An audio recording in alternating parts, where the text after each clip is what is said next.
चलिए हम लोग आज रक्त परिसंचरण ब्लड सर्कुलेशन टॉपिक देखेंगे। ठीक है सर।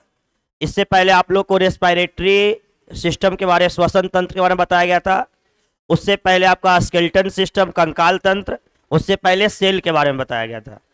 मतलब हम लोग 3 टॉपिक देखे, चौथा टॉपिक चल रहा है हम लोग का, है ना। चलिए तो ब्लड सर्कुलेशन में हम लोग ब्लड के बारे में जानेंगे, ब्लड ग्रुप के बारे में जानेंगे, पेरेंट्स के आधार पे संतान में पाए जाने वाले ब्लड ग्रुप के बारे में जानेंगे, और हार्ट के बारे में जानेंगे, हृदय के बारे में जानेंगे इस टॉपिक में हम लोग। ठीक है। तो सबसे पहले आएंगे हम लोग ब्लड। तो ब्लड को देखिए क्या क्या कहा था। ब्लड को ऐसे बायोलॉजिकल भाषा में इसे रुधिर कहा जाता है। ब्लड को बायोलॉजिकल भाषा में इसे रुधिर कहते हैं। ऐसे आप जानते हैं इसे रक्त भी कहा जाता है, खून भी कहा जाता है। ठीक है। ब्लड है क्या? तो यह एक प्रकार का उत्तक है। यह एक प्रकार का उत्तक है। कौन सा उत्तक है? तो यह एक प्रकार का संयोजी उत्तक है, कनेक्टिव टिश्यू है, जो हमारे शरीर में तरल अवस्था में पाया जाता है। तरल अवस्था मतलब द्रव्य पदार्थ के रूप में पाया जाता है। तो फिर से बात कर रहे हैं हम लोग। ब्लड को बायोलॉजिकल भाषा में रुधिर भी कहा जाता है, रक्त भी कहते हैं, खून भी कहते हैं। यह एक प्रकार का कनेक्टिव टिश्यू है सर, मतलब संयोजी उत्तक, जो तरल अवस्था में पाया जाता है। कहता है कि ब्लड का अध्ययन सेरोलॉजी कहलाता है। क्या कहलाता है? सेरोलॉजी, या हेम्पटोलॉजी भी कहलाता है। क्या कहलाता है? हेम्पटोलॉजी। अगर पूछा जाए, जैसे हमने बताया था कि स्टडी ऑफ सेल, पहले सुन लीजिए फिर से राइट डाउन कर लेंगे हम लोग। Study of cell is called cytology. तो उसी तरह से study of blood is called serology या हेम्पटोलॉजी। ठीक है। सेरोलॉजी भी कहते हैं, हेम्पटोलॉजी भी कहते हैं। तो बात कर रहे हैं यहाँ पे ब्लड का। ब्लड को रुधिर भी कहा जाता है, रक्त या खून भी कहते हैं। एक संयोजी उत्तक है जो तरल अवस्था में पाया जाता है। इसके अध्ययन को study of blood is called क्या कहलाता है? सेरोलॉजी या हेम्पटोलॉजी। कहता है देखिए, ब्लड जो होता है, ब्लड का देखा जाता है कि इसका ब्लड का जो पीएच मान होता है, पावर ऑफ हाइड्रोजन, वो होता है 7.4। और 7.4 होने के कारण यह क्षारीय होगा या अम्लीय होगा? क्षारीय होता है, क्योंकि आप जानते हैं जिसका पीएच मान 7 से कम होता है वो अम्लीय होता है, 7 होता है वो उदासीन होता है, 7 से अधिक होता है क्षारीय। तो ब्लड का अगर स्वाद चखिएगा तो नमकीन जैसा लगता है, तो यह क्या होता है? क्षारीय। ऐसा क्यों? इसका पीएच मान के कारण। ठीक है। 7.4 होता है। करो देखिए, यहाँ पे एक समान मनुष्य में अगर ब्लड देखा जाए तो एक समान मनुष्य में 5 से 6 लीटर रक्त पाया जाता है। एक समान मनुष्य में, वयस्क मनुष्य की बात कर रहे हैं। वयस्क मनुष्य मतलब कि एडल्ट के बाद जो मनुष्य आते हैं, 12 वर्ष के बाद जो व्यक्ति आ जाते हैं वो एडल्ट में आ जाते हैं, वयस्क कहते हैं। उसमें 5 से 6 लीटर रक्त पाया जाता है। महिलाओं में पुरुष के तुलना में ब्लड कम होती है। महिलाओं में पुरुष के तुलना में ब्लड क्या होता है? कम होता है। मतलब पुरुष में ब्लड की मात्रा अधिक होती है महिला के तुलना में। इसलिए महिला का शरीर जो होता है कोमल होता है। उसको अगर मार दिया जाए तो उसको अधिक चोट लगेगी, पुरुष को कम लगेगा, क्योंकि उसमें ब्लड की मात्रा क्या होती है? अधिक होती है। कहता है कि ब्लड का निर्माण कहाँ होता है? ब्लड का निर्माण कहाँ होता है? अस्थि मज्जा में होता है। ब्लड का निर्माण कहाँ होता है? अस्थि मज्जा बोलते हैं इसको, इंग्लिश में बोन मैरो कहा जाता है। तो ब्लड का निर्माण अस्थि मज्जा में होता है, बोन मैरो में। ठीक है। बोन मैरो का मतलब समझ रहे हैं आप। कभी देखते होंगे इस तरह से लेग पीस खाते हैं। अब लेग पीस खाएं तो इसको थूरने के बाद जो खचखच करता है और यहां से इस तरह से जो रसनाएं निकलती होगी, इसी को बोन मैरो कहते हैं। और बोन मैरो में क्या होता है? इसका निर्माण होता है। लेकिन वही बात आ जाए भ्रूण में, माने जो गर्भ में पल रहा शिशु है। अब गर्भ में जो पल रहे शिशु है वो हो गया भ्रूण। वो जब जन्म लेगा तब वो बच्चा कहलाएगा। लेकिन गर्भ में है तो वो क्या है? भ्रूण है। और उसका निर्माण मतलब रक्त का निर्माण कहाँ होता है? भ्रूण का। लीवर में उसका अस्थि मज्जा, क्योंकि उसका तो बोन विकास किया नहीं है, बोन उसका है नहीं, ठीक है। तो अगर भ्रूण की बात करेगा तो भ्रूण का जो रक्त बनता है वो हो जाएगा यकृत, क्या हो जाएगा, यकृत, मतलब लीवर हो जाएगा। वयस्क मनुष्य में रक्त का निर्माण कहाँ होगा, अस्थि मज्जा में, लेकिन भ्रूण में रक्त का निर्माण कहाँ होगा, लीवर में। क्या यहां तक कोई दिक्कत है तो बोलिए, फिर से बता रहे हैं आपको।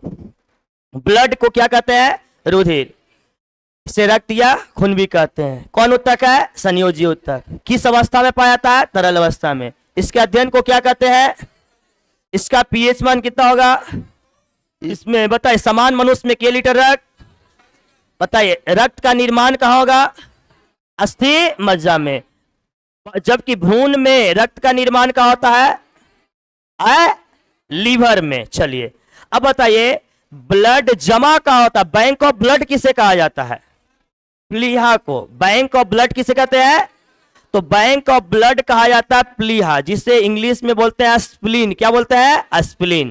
तो बैंक ऑफ ब्लड किसे कहा जाएगा, प्लीहा को। यहां तक कोई दिक्कत है, यहां तक किसी को दिक्कत है सर बताइए, फिर से बता रहे हैं।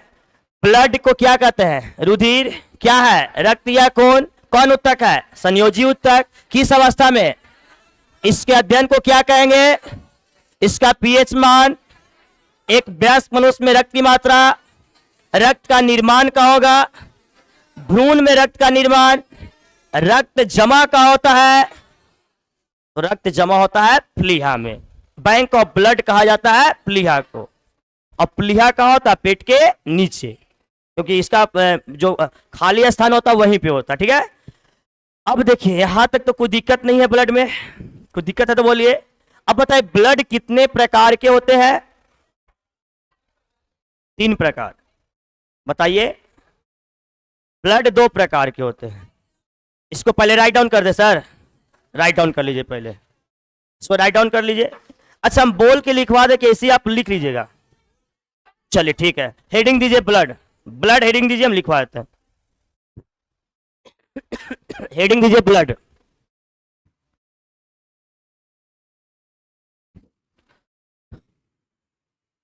लिखिए इसे रुधिर, रक्त या खून भी कहा जाता है, पहला पॉइंट में लिखिएगा, इसे रुधिर, रक्त या खून भी कहा जाता है। देखिए इसे रुधिर, रक्त या खून भी कहा जाता है, इसे रुधिर, रक्त या खून भी कहा जाता है, इसे रुधिर, रक्त या खून भी कहा जाता है। देखिए यह एक प्रकार का तरल संयोजी उत्तक है, यह एक प्रकार का तरल संयोजी उत्तक है, यह एक प्रकार का तरल संयोजी उत्तक है, यह एक प्रकार का तरल संयोजी उत्तक है, यह एक प्रकार का तरल संयोजी उत्तक है। लिखिए रक्त का अध्ययन सेरोलॉजी या हेम्पटोलॉजी कहलाता है, रक्त का अध्ययन सेरोलॉजी या हेम्पटोलॉजी कहलाता है, हिंदी वही है उसका, सेरोलॉजी या हेम्पटोलॉजी कहलाता है। रक्त का अध्ययन सेरोलॉजी या हेम्पटोलॉजी कहलाता है, सेरोलॉजी या हेम्पटोलॉजी कहलाता है, सेरोलॉजी या हेम्पटोलॉजी कहलाता है। इसका पीएच मान 7.4 होता है, इसका पीएच मान 7.4 होता है, इसका पीएच मान 7.4 होता है। इसलिए यह क्षारीय होता है, इसका पीएच मान 7.4 होता है, इसलिए यह क्षारीय होता है।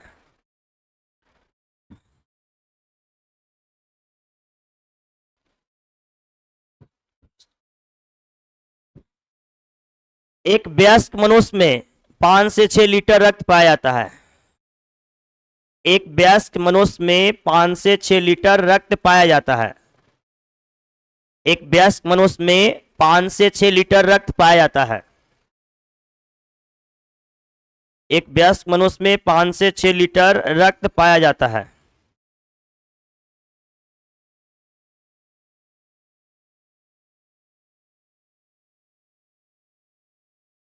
देखिए, पुरुष में महिला के तुलना में अधिक ब्लड पाया जाता है। पुरुष में महिला के तुलना में अधिक ब्लड पाया जाता है। कोई हाफ लीटर, 5.5 था, इसमें 5, अगर 6 था 5.5, यही अंतराल में होता है।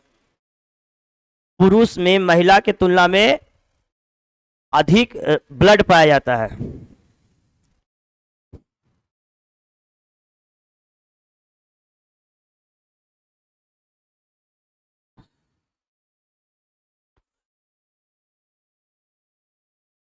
लिखिए, लिखिए, इसमें हीमोग्लोबिन पाया जाता है।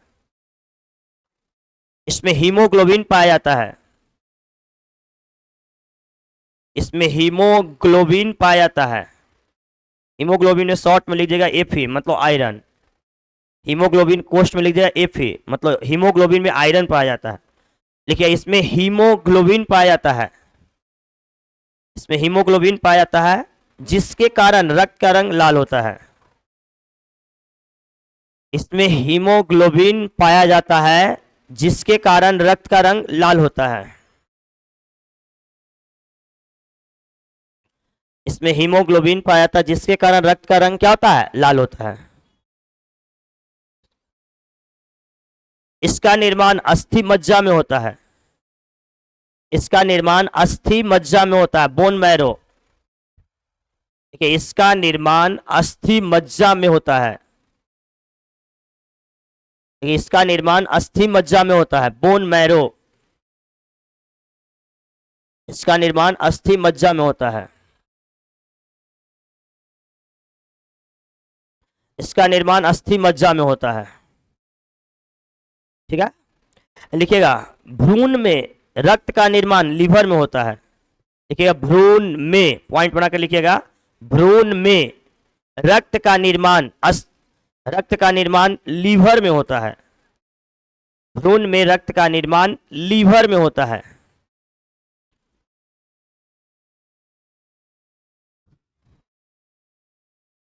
भ्रूण में रक्त का निर्माण लीवर में होता है। हेलो, हाँ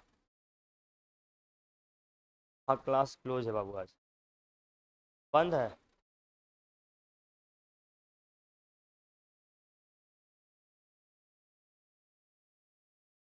चलिए, हो गया। हाँ, लिख लेना। लिखिए, अब नेक्स्ट पॉइंट लिखिए, रक्त, लिखिए, प्लीहा में जमा होता है। रक्त प्लीहा में, इंग्लिश में स्प्लीन कहते हैं। रक्त प्लीहा में जमा होता है। रक्त प्लीहा में जमा होता है। रक्त प्लीहा में जमा होता है। रक्त प्लीहा में जमा होता है, इसलिए इसे बैंक ऑफ ब्लड कहा जाता है। रक्त प्लीहा में जमा होता है, इसलिए इसे बैंक ऑफ ब्लड कहा जाता है। बैंक ऑफ ब्लड कहा जाता है, इसलिए इसे बैंक ऑफ ब्लड कहा जाता है।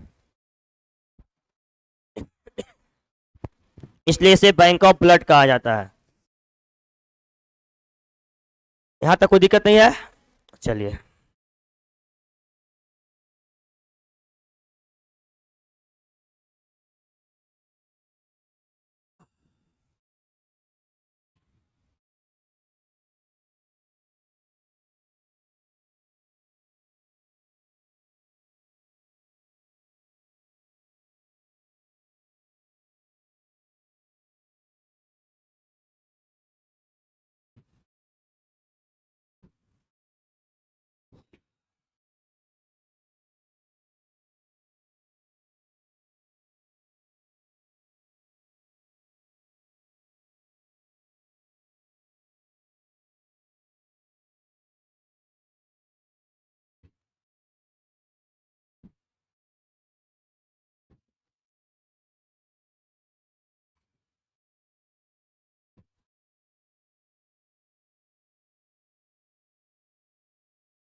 देखिए ब्लड दो प्रकार के होते हैं, प्लाज्मा और रक्त कणिकाएं, ब्लड कार्पल्स।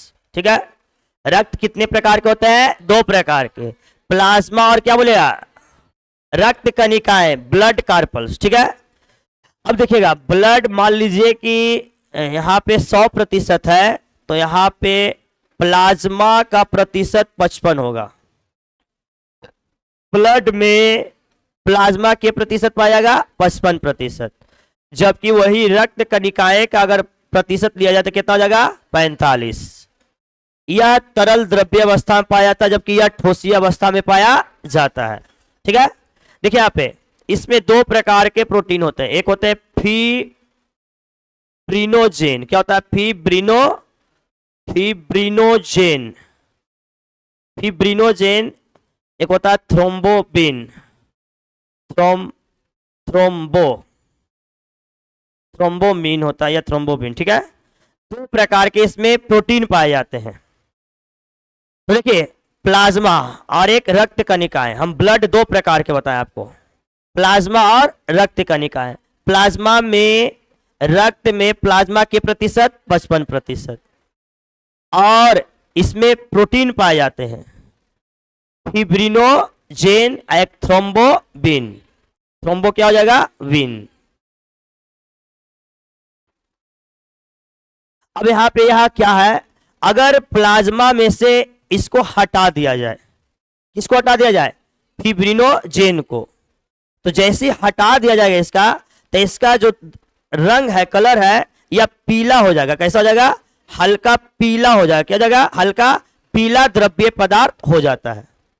और कोई भी हम अगर बीमारी जांच करते हैं, मान लिया हम किसी प्रकार का डिजीज है, हम ब्लड जांच कराते हैं, तो ब्लड जांच में यही प्लाज्मा का जांच होता है, जांच होता है। इसमें जो भी हम लोग ब्लड जांच करते हैं कोई भी डिजीज का, तो हम लोग का जांच होता है, तो ये प्लाज्मा में से हम लोग को ये प्रोटीन को हटा दिया जाता है। अब प्रोटीन को हटा दिया जाता है, जो द्रव्य बचता है उसे सीरम प्लाज्मा कहा जाता है।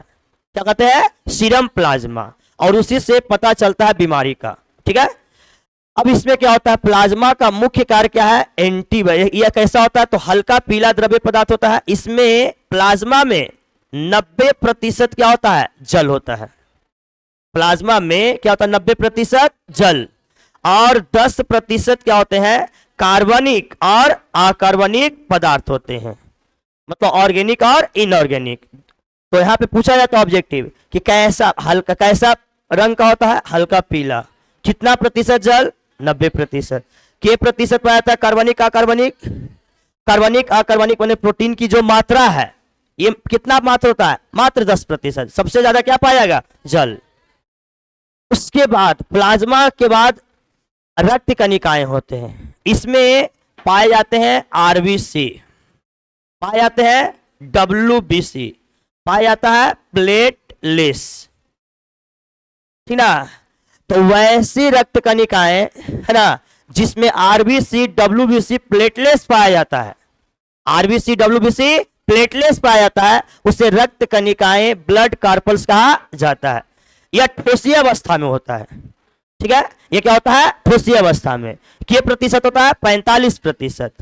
अब देखिए आरबीसी डब्ल्यूबीसी प्लेटलेस हम बताएं। अब यहां तक तो कोई दिक्कत नहीं है आपको? प्लाज्मा के प्रकार के नहीं, रक्त के प्रकार के, फिर से बताएं, रक्त के प्रकार के, एक प्लाज्मा है, क्या बताएं? एक प्लाज्मा और क्या बताएं? चलिए प्लाज्मा के प्रतिशत, रक्त कणिकाएं, प्लाज्मा में फिब्रिनोजेन और थ्रोम्बोबिन प्रोटीन पाया जाता है, और इसमें से फिब्रिनोजेन प्रोटीन को हटा दिया जाए तो बचा हुआ पदार्थ को सीरम कहा जाता है। इसमें 90% जल और 10% कार्बनिक और अकार्बनिक पदार्थ पाए जाते हैं, रक्त कणिकाएं में आते हैं। इसमें आरबीसी डब्ल्यूबीसी और प्लेटलेट्स पाया जाता है। कितने प्रतिशत होता है? 45। बताइए ठोसिए की द्रव्य अवस्था लिखवाते हैं, थोड़ा सा तीनों को समझा लेते हैं, आरबीसी डब्ल्यूबीसी प्लेटलेट्स को, फिर राइट डाउन करवाते हैं।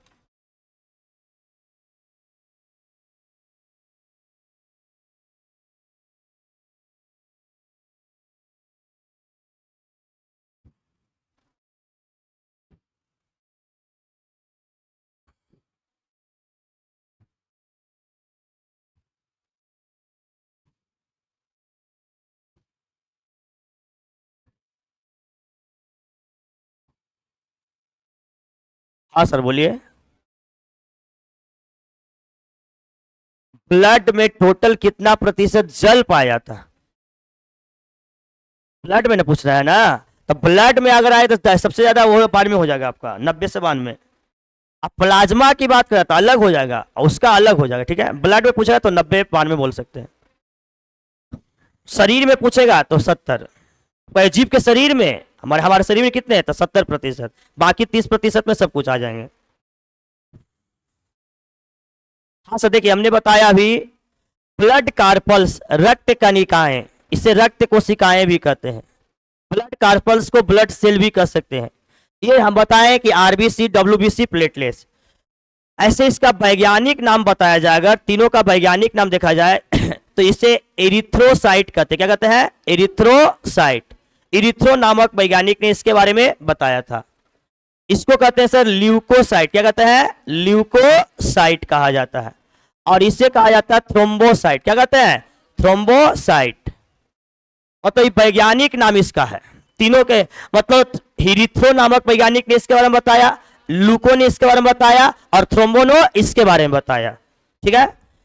आरबीसी देखिए, अब यहाँ पे वैज्ञानिक नाम तो लोग देख लिए। आरबीसी जो होता है, यहां पे आप इसका पूरा नाम तो सब जान रहे हैं, रेड ब्लड सेल, लाल रक्त कोशिकाएं या लाल रक्त कणिकाएं, कोई दिक्कत नहीं है। डब्ल्यूबीसी का पूरा नाम आप जान रहे हैं, व्हाइट ब्लड क्या हो जाएगा? सेल। और प्लेटलेट्स को इसे बिंबाणु भी कहा जाता है। क्या कहता है? बिंबाणु या रक्त पट्टिकाणु भी कहा जाता है इसे।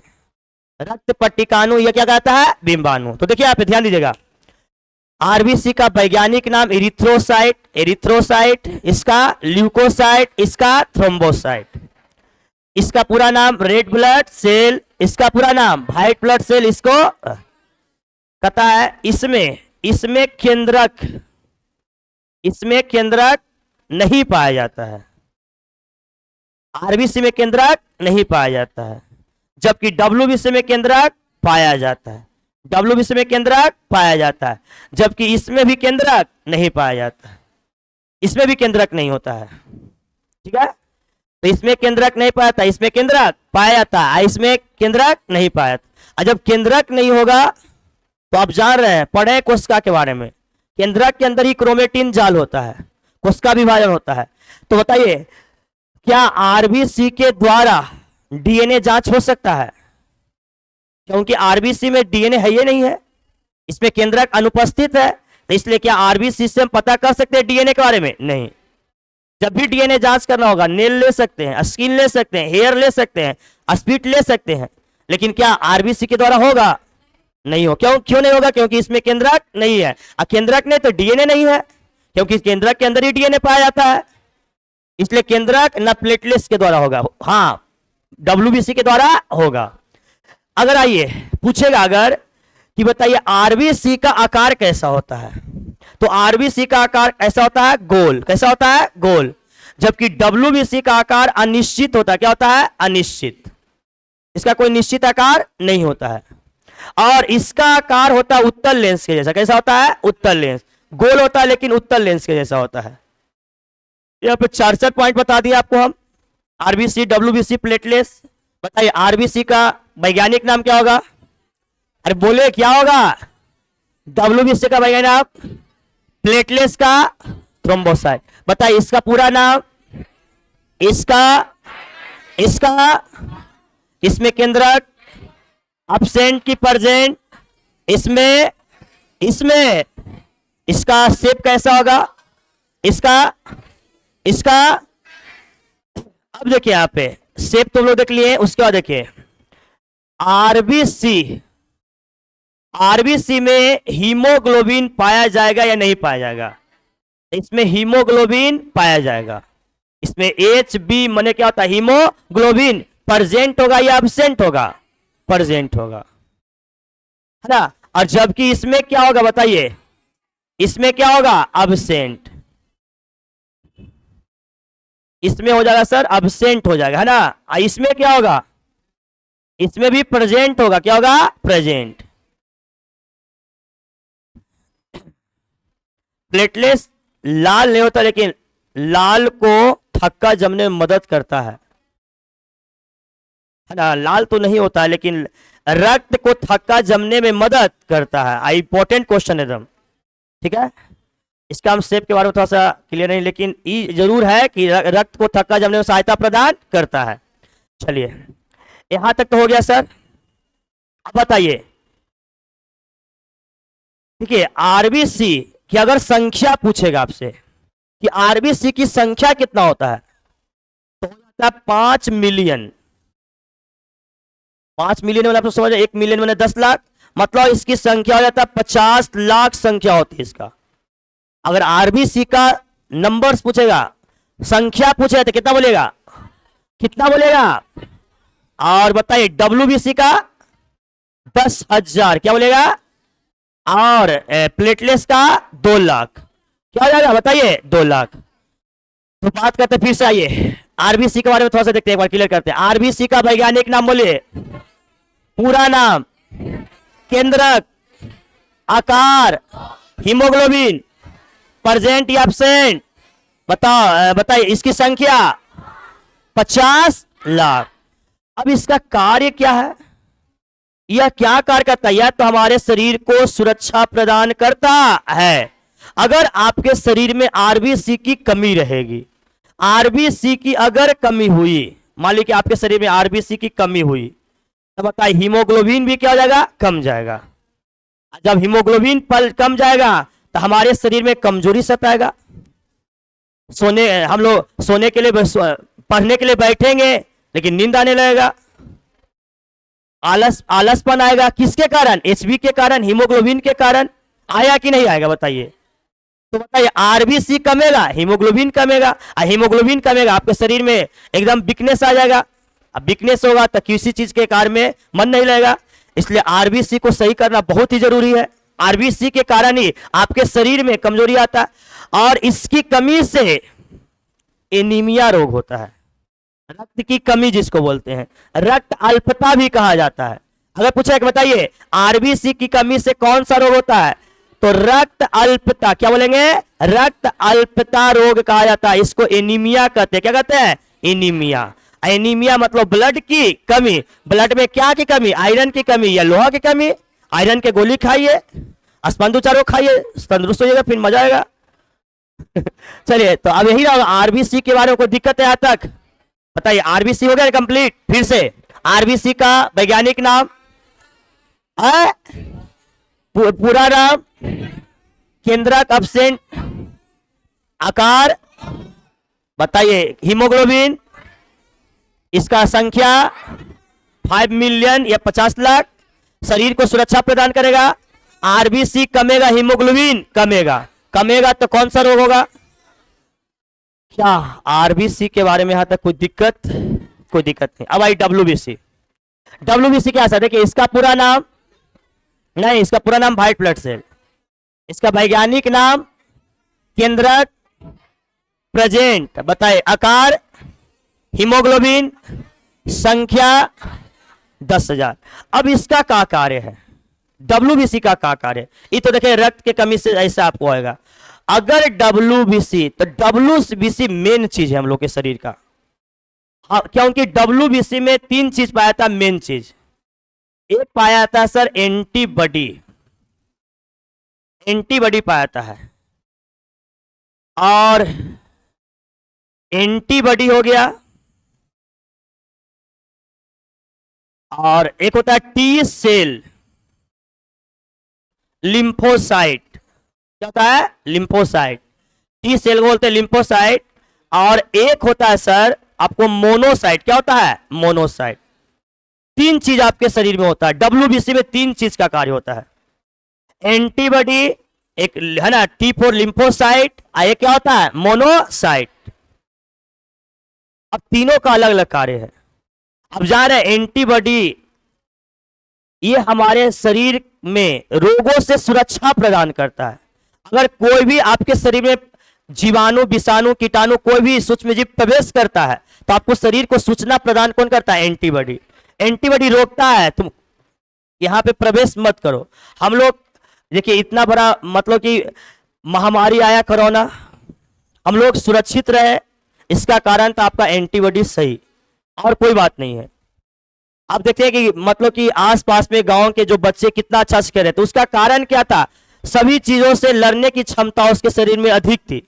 अब जो बच्चा एसी में रह रहा है, डायरेक्ट जाएगा रोड पर, उसका देखिए तुरंत एंटीबॉडी कमजोर हो जाएगा, और कमजोर होने के कारण तुरंत बीमार पड़ जाएगा, क्योंकि उसको मतलब कि उसको वातावरण को अनुकूलित करने की उसमें क्षमता नहीं है। तो आपके शरीर में डब्ल्यूबीसी जो पाया जाता है, डब्ल्यूबीसी में 3 चीज होता है, एंटीबॉडी, टी सेल और मोनोसाइट। एंटीबॉडी क्या करता है? रक्षा और सुरक्षा करता है। क्या करता है? रक्षा और सुरक्षा। मान लीजिए कोई भी सूक्ष्म जीव आ गया आपका, मान लीजिए, आप मान लीजिए कि टाइफाइड हो गया, तो टाइफाइड सल्मोनेला टाइफी से होगा। टाइफाइड क्या है? सल्मोनेला टाइफी है क्या? बैक्टीरिया है। अब आपके शरीर में गया, स्मॉल इंटेस्टाइन, छोटी आंत को प्रभावित करेगा। तब छोटी आंत को प्रभावित करेगा, मतलब एंटीबॉडी उसको नहीं संभाल पाया, तो इसलिए डॉक्टर क्या करेगा? उसके लिए एंटीबॉडी दवा देगा। एंटीबायोटिक मतलब एंटीबॉडी जो कोर्स क्या करेगा? सही करेगा, तुम एनर्जी आ जाओ, और जो सल्मोनेला टाइफी उसको डिस्ट्रॉय करो। तो क्या कर रहा है? एंटीबॉडी क्या कर रहा है? रक्षा करता है। और टी जो सेल है, लिम्फोसाइट कहते हैं इसको। क्या कहते हैं? लिम्फोसाइट। टी आकार का होता है। लिम्फोसाइट क्या करता है? उससे लड़ता है, उसको मार देता है। लिम्फोसाइट क्या करता है? मारता है। और जब मर जाता है तो मोनोसाइट जाकर उसको खा जाता है, तो समाप्त हो गया, फिर आप स्वस्थ हो जाते हैं। तो देखिए डब्ल्यूबीसी में 3 चीज होता है, एंटीबॉडी रक्षा किया, आई प्रोटेक्शन, ही डायरेक्ट जाके मार धार करेगा, आई मर गया तो कहता खा जाता है, जिससे आपका फिर शरीर जैसा था पहले वैसा हो जाएगा। तो ये देखिए रोगों से सुरक्षा प्रदान करता है आरबीसी, डब्ल्यूबीसी, प्लेटलेट्स। डब्ल्यूबीसी है ना, रक्त की एनीमिया रोग होता है, किसके कारण? RBC, WBC, platelets. वो दिक्कत यहां तक नहीं है?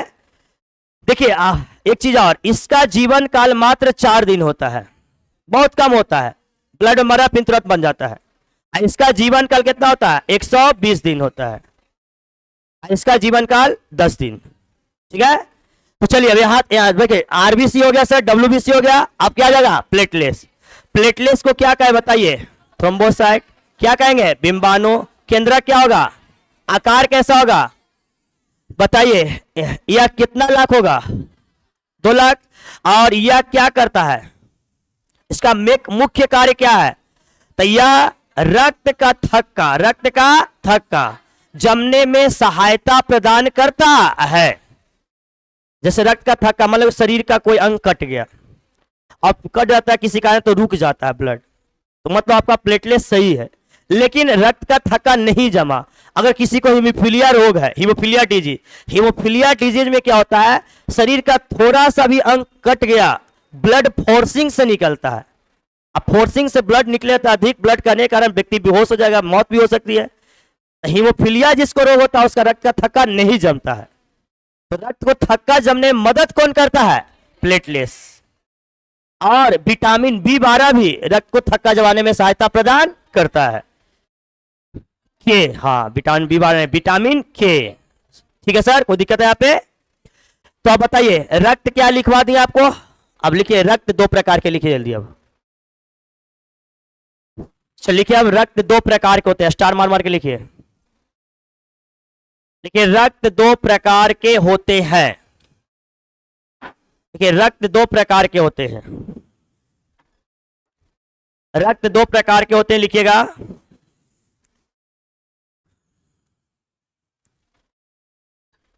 रक्त 2 प्रकार के होते हैं। पहला लिखिए प्लाज्मा।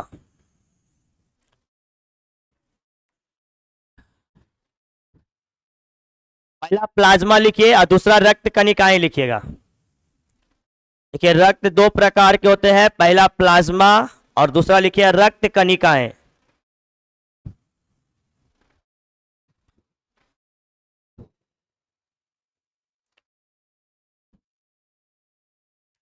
देखिए रक्त 2 प्रकार के होते हैं,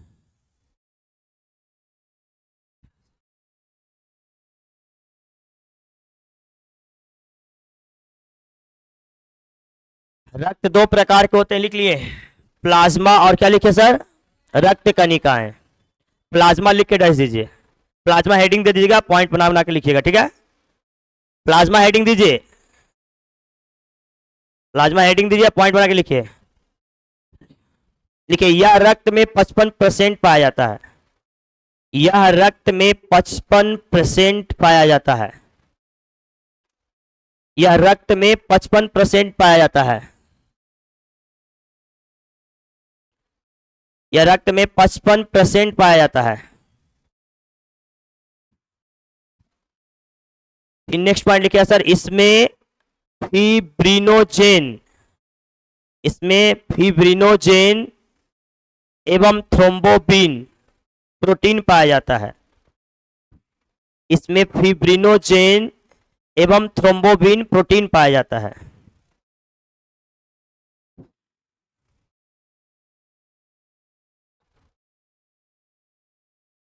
इसमें फिब्रिनोजेन एवं थ्रोम्बोबिन प्रोटीन पाया जाता है, थ्रोम्बोबिन प्रोटीन पाया जाता है, जिसे प्लाज्मा प्रोटीन कहते हैं, जिसे प्लाज्मा प्रोटीन कहते हैं। इसमें फिब्रिनोजेन एवं थ्रोम्बोबिन प्रोटीन पाया जाता है, जिसे प्लाज्मा प्रोटीन कहते हैं, जिसे प्लाज्मा प्रोटीन कहते हैं, जिसे प्लाज्मा प्रोटीन कहते हैं। नेक्स्ट पॉइंट, प्लाज्मा प्रोटीन में से फिब्रिनोजेन को हटा दिया जाता है,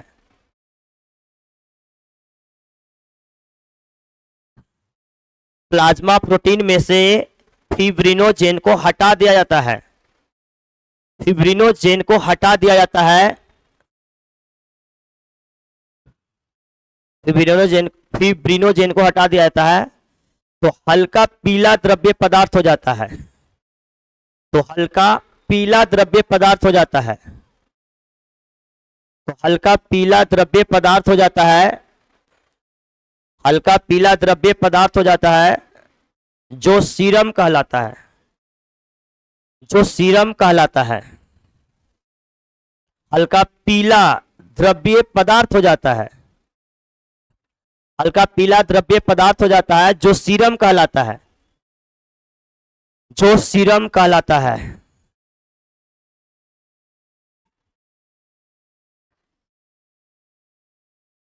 नेक्स्ट वाले के, इसमें 90% जल होता है, इसमें 90% जल, हाँ हाँ इसी में लिखे, प्लाज्मा में ही, हाँ प्लाज्मा का ही बात कर रहे हैं। इसमें 90% जल, 90% जल एवं 10% कार्बनिक एवं अकार्बनिक पदार्थ होते हैं। इसमें 90% जल एवं 10% कार्बनिक एवं अकार्बनिक पदार्थ होते हैं।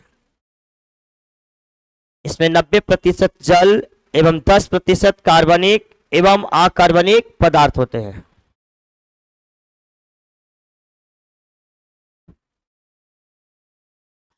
नब्बे प्रतिशत जल एवं 10% क्या होता है सर? कार्बनिक एवं अकार्बनिक पदार्थ। ये हो गया आपका प्लाज्मा हो गया। दूसरा लिखिए, अब रक्त कणिकाएं लिखिएगा, ब्लड कार्पल्स। क्या सर? सीरम लिखवा दिए सर? लिखा है ना कि हल्का पीला पदार्थ, द्रव्य पदार्थ होता है जिससे सीरम कहते हैं। ये प्लाज्मा ही होगा। हाँ, वो कैसे कब होगा? जब इसमें से फिब्रिनोजेन को हटा देंगे, ठीक ना। प्लाज्मा हो गया ना। चलिए अब लिखेंगे सर रक्त कणिकाएं लिखेंगे। दूसरा ब्लड कार्पल्स, यूएस इसमें साइलेंट होता है, कार्पल्स बोलते, ठीक ना, ब्लड कार्पल्स बोलते हैं इसको। इंग्लिश में रक्त कणिकाएं बोलते हैं, हिंदी में। और हेडिंग दीजिएगा और पॉइंट बना के इसे लिखिएगा, पॉइंट बना के लिखिए। यह रक्त में 45% पाया जाता है।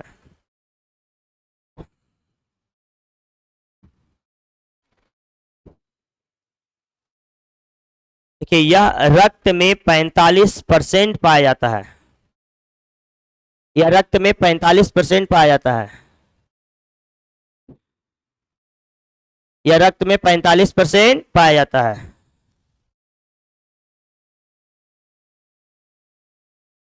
देखिए, इसमें आरबीसी, डब्ल्यूबीसी एवं प्लेटलेट्स पाया जाता है। इसमें आरबीसी, डब्ल्यूबीसी एवं प्लेटलेट्स पाया जाता है। इसमें आरबीसी, डब्ल्यूबीसी एवं प्लेटलेट्स पाया जाता है। इसमें आरबीसी, डब्ल्यूबीसी एवं प्लेटलेट्स पाया जाता है। आरबीसी, डब्ल्यूबीसी एवं प्लेटलेट्स पाया जाता है।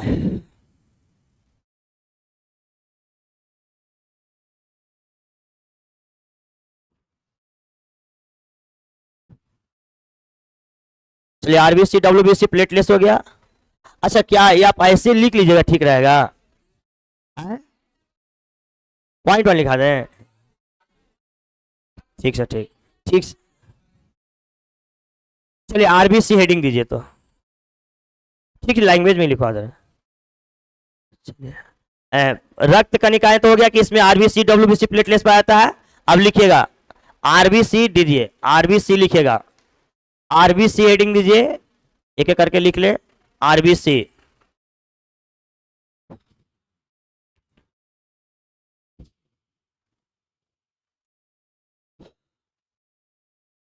आरबीसी पॉइंट बना के लिख लीजिए। इसे इरिथ्रोसाइट कहा जाता है। पॉइंट बना के लिखिए, इसे इरिथ्रोसाइट कहा जाता है। इसे इरिथ्रोसाइट कहा जाता है। इसे इरिथ्रोसाइट कहा जाता है। इसे इरिथ्रोसाइट कहा जाता है।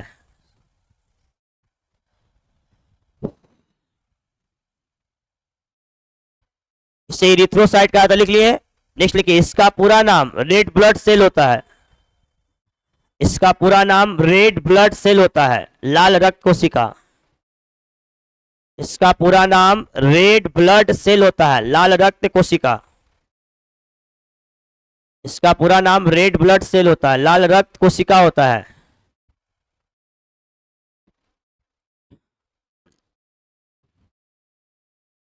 लाल रक्त कोशिका होता है। नेक्स्ट में लिखिए, इसमें केंद्रक अब्सेंट होता है।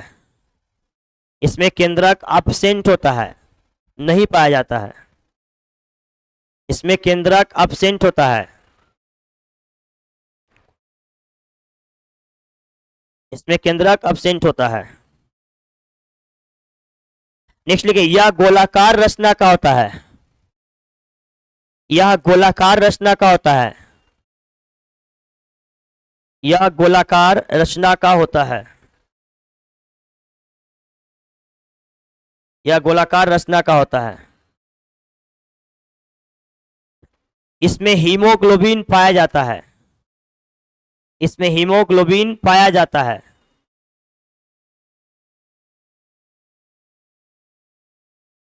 इसमें हीमोग्लोबिन पाया जाता है।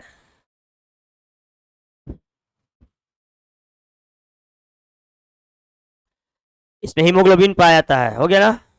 देखिए, इसकी संख्या 50 लाख होती है। इसकी संख्या 50 लाख होती है। इसकी संख्या 50 लाख होती है।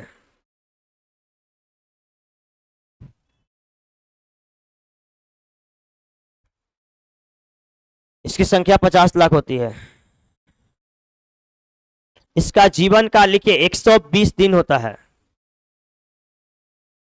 इसका जीवन काल 120 दिन होता है। इसका जीवन काल 120 दिन होता है।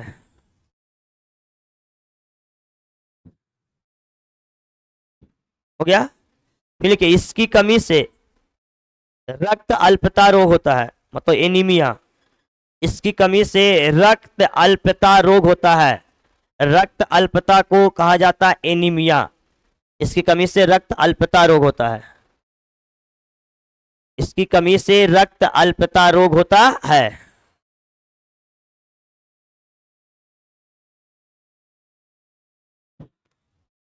हो गया? डब्ल्यूबीसी हेडिंग दीजिए अब।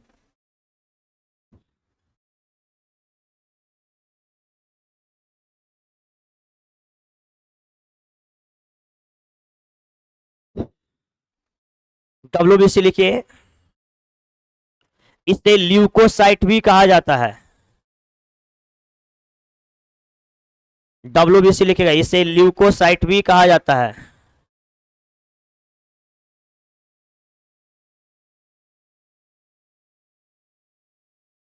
इसे ल्यूकोसाइट भी कहा जाता है। इसे ल्यूकोसाइट भी कहा जाता है। देखिए इसका पूरा नाम व्हाइट ब्लड सेल होता है। इसका पूरा नाम व्हाइट ब्लड सेल होता है। इसका पूरा व्हाइट ब्लड सेल, इसका पूरा नाम श्वेत रक्त कोशिका, श्वेत रक्त कोशिका कहेंगे हिंदी में, श्वेत रक्त कोशिका कहेंगे। इसका पूरा नाम व्हाइट ब्लड सेल होता है, श्वेत रक्त कोशिका।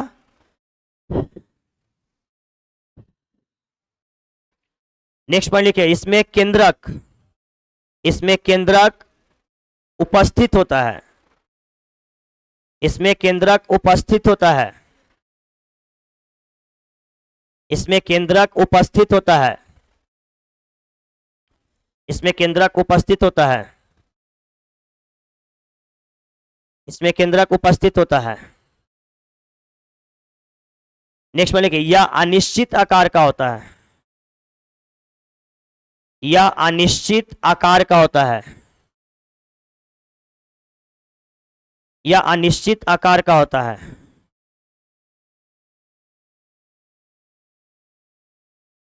इसमें हीमोग्लोबिन अब्सेंट होता है।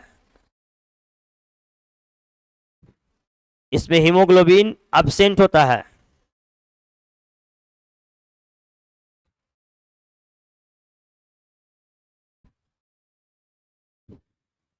इसकी संख्या 10,000 होती है। इसकी संख्या 10,000 होती है। इसकी संख्या 10,000 होती है।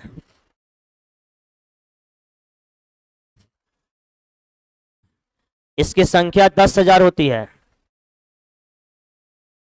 इसका जीवन काल 4 दिन होता है। 4 से 5 भी लिख सकते हैं। इसका जीवन काल 4 से 4 दिन या 5 दिन लिख सकते हैं। इसका जीवन काल 4 दिन होता है।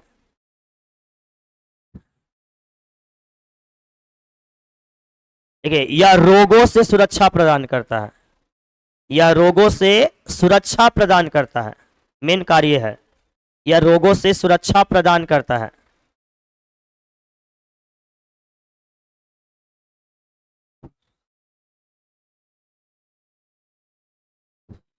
यह रोगों से सुरक्षा प्रदान करता हो गया। देखिए इसमें एंटीबॉडी, लिम्फोसाइट एवं मोनोसाइट पाया जाता है। देखिए इसमें एंटीबॉडी, लिम्फोसाइट एवं मोनोसाइट पाया जाता है। ठीक है, इसमें एंटीबॉडी, लिम्फोसाइट एवं मोनोसाइट पाया जाता है। विटामिन सी पाया जाएगा। विटामिन सी का क्या कार्य है? वो रोगों से करता है, लेकिन देखिए मेरा विटामिन, देखिए विटामिन हर जगह पे, हर विटामिन में ऐसा नहीं कि खाली विटामिन सी है। विटामिन सी है, अस्कर्बी है ना। विटामिन सी का रासायनिक नाम क्या है? अस्कर्बी है। अस्कर्बी तो रोग होता है ना। विटामिन सी की कमी से अस्कर्बी रोग होता है। विटामिन सी का रासायनिक नाम क्या है? नहीं सर, एसिड है। कौन एसिड है? Ascorbic acid. और कैल्सीफेनॉल विटामिन डी का रासायनिक नाम है, जो कि सूर्य के प्रकाश से मिलते हैं ना। चलिए यहां तक हो गया ना? हाँ सर बोलिए। फिर से हो रहा है। हाँ, इसमें एंटीबॉडी, लिम्फोसाइट एवं मोनोसाइट पाया जाता है। इसमें एंटीबॉडी, लिम्फोसाइट एवं क्या पाया जाता है? मोनोसाइट। यहां तक हो गया। इसका मुख्य कार्य है सर रोगों से सुरक्षा प्रदान। अब तीनों 3 स्टेप में होगा। रक्षा करेगा, इससे नहीं संभलेगा तो सूचना यहां देगा, ई जाके मारेगा, मर जाएगा तो क्या करेगा?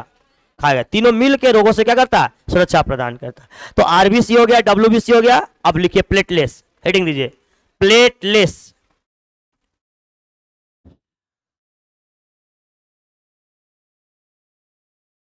प्लेटलेस लिखिए सर, प्लेटलेस।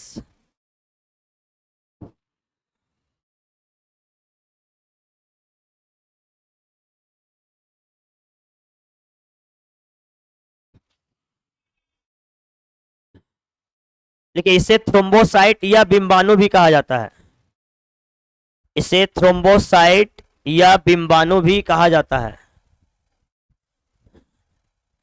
इसे थ्रोम्बोसाइट या बिंबाणु भी कहा जाता है। हाँ बिंबाणु, बिंबाणु,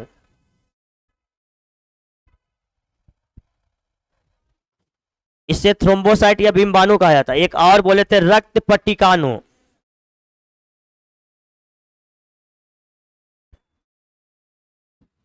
इसे थ्रोम्बोसाइट या बिंबाणु भी कहा जाता है। हो गया ना। देखिए इसमें केंद्रक नहीं पाया जाता है, इसमें केंद्रक नहीं पाया जाता है, इसमें केंद्रक नहीं पाया जाता है,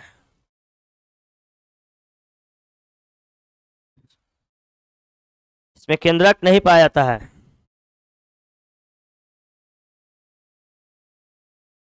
या उत्तल लेंस आकार का होता है, या उत्तल लेंस आकार का होता है, या उत्तल लेंस आकार का होता है।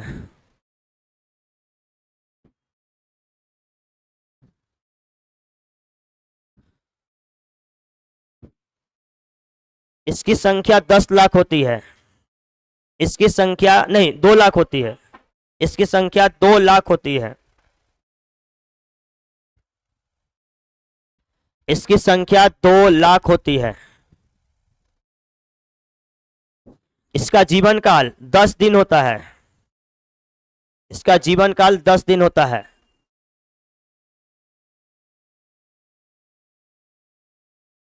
इसका जीवन काल 10 दिन होता है।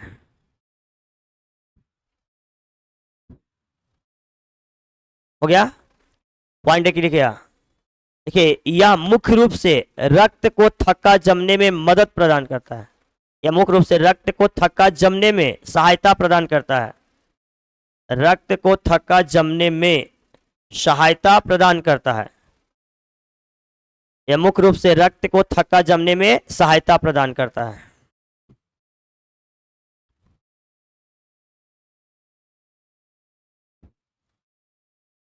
हो गया। यह मुख्य रूप से रक्त को थक्का जमने में क्या करता है, सहायता प्रदान करता है। तो हम लोग ब्लड क्या है, टाइप्स ऑफ ब्लड दोनों देख लिया ना, और देखे ना कि नहीं देखे। अब तो थोड़ा सा प्रश्न 4-5 पूछते हैं, बताइएगा जल्दी जल्दी। ब्लड का निर्माण कहाँ होगा, बैंक ऑफ ब्लड किसे कहा जाएगा, प्लिया को।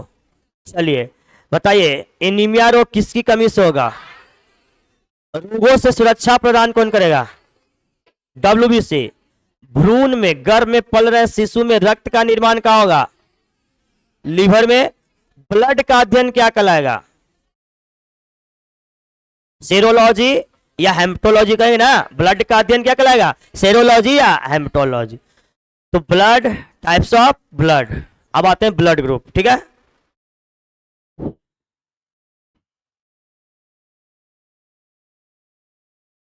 लिखा है ना।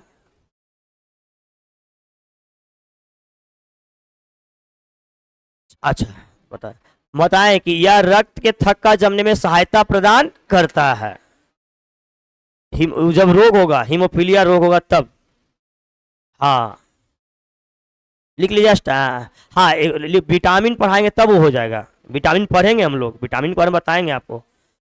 लिख लीजिए हीमोफीलिया रोग में, पॉइंट बना के लिख लीजिए, हीमोफीलिया रोग में रक्त का थक्का नहीं जमता है, हीमोफीलिया रोग में रक्त का थक्का नहीं जमता है, हीमोफीलिया रोग में रक्त का थक्का नहीं जमता है।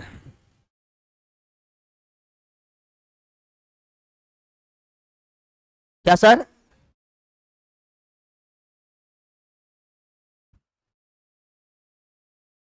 हाँ जिससे देखिए उसमें डेंगू रोग में क्या होता है, यहाँ पे देखिए जैसे हम बताएं आपको, RBC, WBC और प्लेटलेट्स, हर अवस्था में तीनों चीज हम लोग को जरूरी है सर, है ना।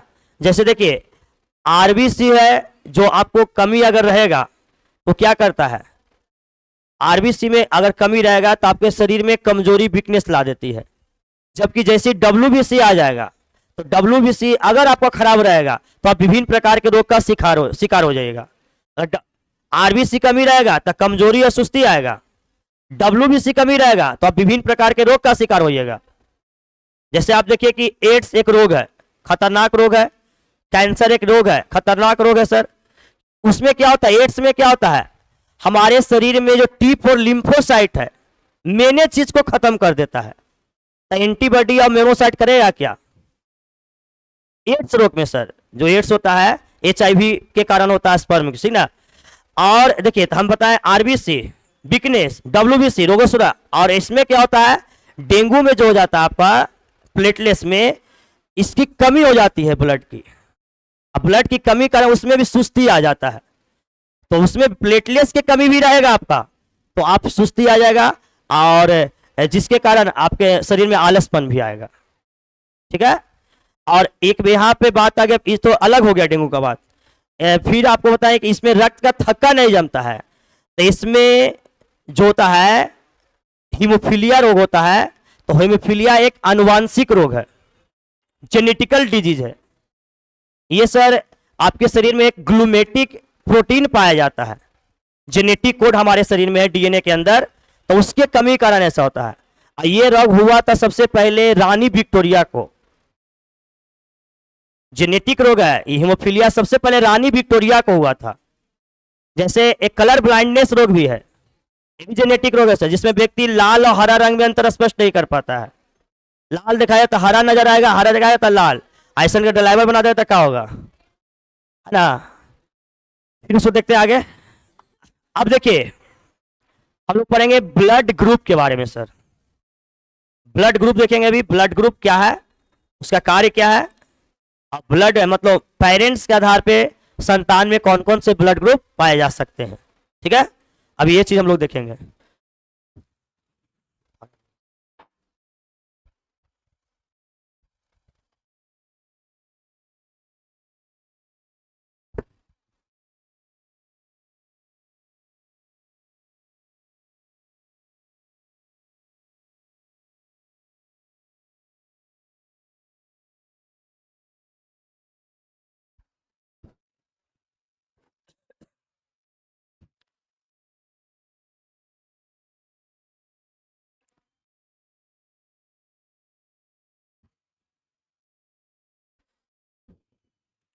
हाँ सर देखिए,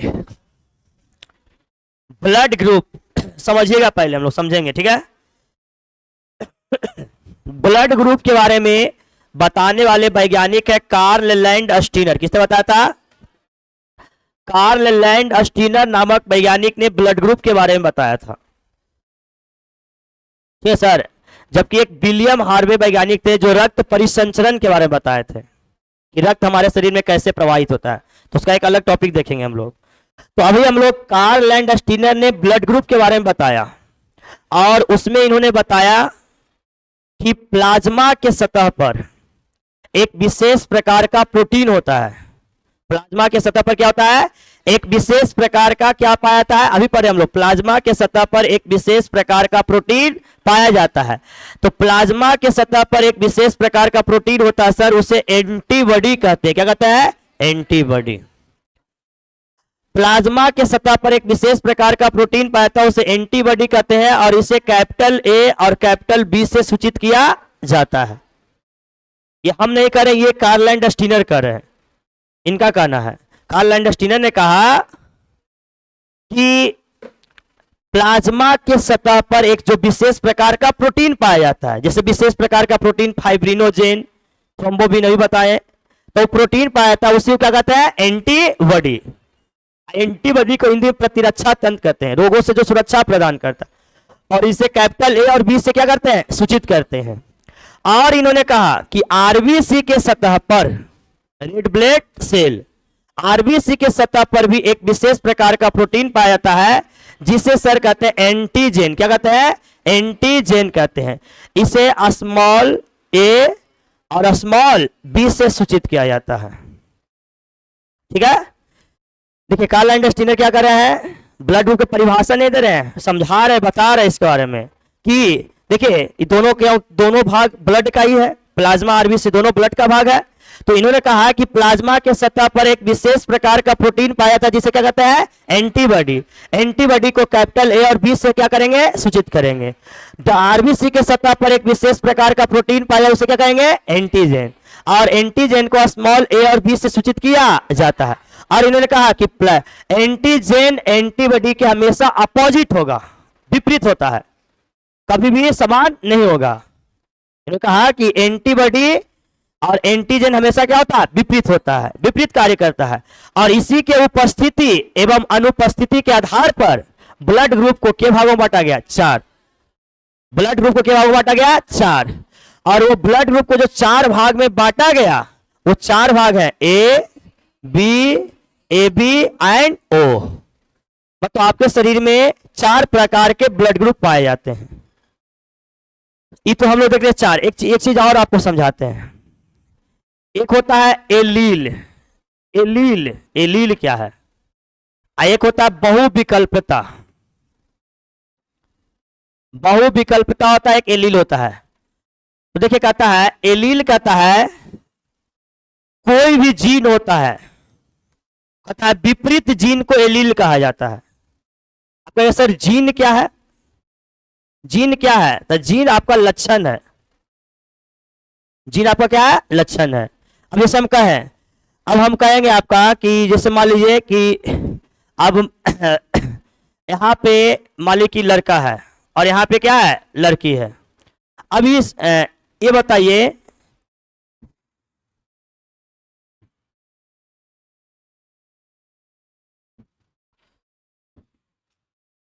ये लंबा है, ये कुछ है, बौना है। अब बताएं, ये मान लीजिए लड़का है, ये लड़की है। अब पूछेंगे कि बताओ लड़का का जीन क्या है? जीन मतलब क्या बताए, लक्षण, कैरेक्टर है ना। तो लड़का का जीन क्या है, लड़की का जीन क्या है? अरे मतलब क्या, ड्राप इसको बोलते हैं इंग्लिश में, है ना। तो जीन का मतलब क्या होता है, हम बोल रहे विपरीत जीन। अब गए रिसेप्शन पार्टी में गए, एकदम लड़की एकदम ब्यूटीफुल और लड़का एकदम ब्लैक। अब बात क्या है, तो लड़का एकदम आर्मी में गए भाई, नहीं लड़की एकदम ब्यूटीफुल है। अब बताइए, लेकिन विपरीत जीन है, लड़का एकदम है ना अलग अलग हैंडसम है और लड़की एकदम ब्यूटीफुल है। अब बताइए, इसका जीन है, जीन विपरीत है। हम कुछ विपरीत जीन को हम एलील कहते हैं। मतलब कि लड़का का कलर और लड़की का कलर विपरीत हुआ कि नहीं, इसी को एलील का है। विपरीत जीन को एलील कहते हैं। उसी तरह से मनुष्य बहुविकल्पता क्या कहता है, 2 से अधिक एलील को बहुविकल्पता कहते हैं। अब जैसे मनुष्य की बात करते हैं, तो मनुष्य का कलर देखिए, तो गोरा भी है, काला भी है, सांबला भी है, गेहुआ भी है, हर तरह का है। तो बताइए इसका जो जीन है 1 से अधिक हुआ, हम क्या बताएं, 2 से अधिक एलील को क्या कहते हैं, बहुविकल्पता। तब मनुष्य का ब्लड ग्रुप जो है बहुविकल्पता है। कैसे है, तो इसका ए बी ओ है। ए बी ओ के आधार पर मतलब यही है, ए बी ओ, उसी के आधार पर इसे ब्लड ग्रुप को कितने भागों में बांटा गया, 4 भागों में।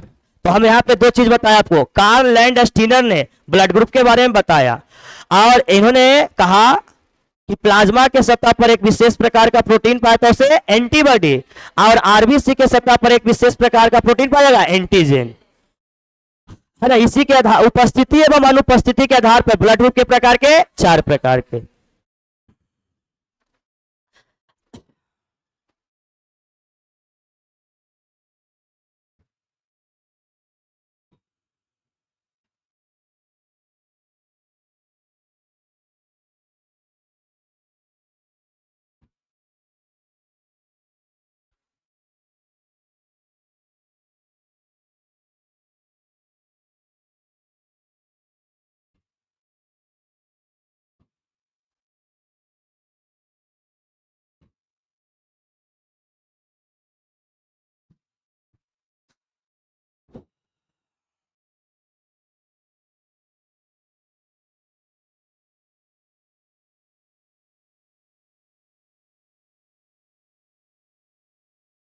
देखिए सर, यहाँ पे ये जो गोलाकार जो रचना देख रहे हैं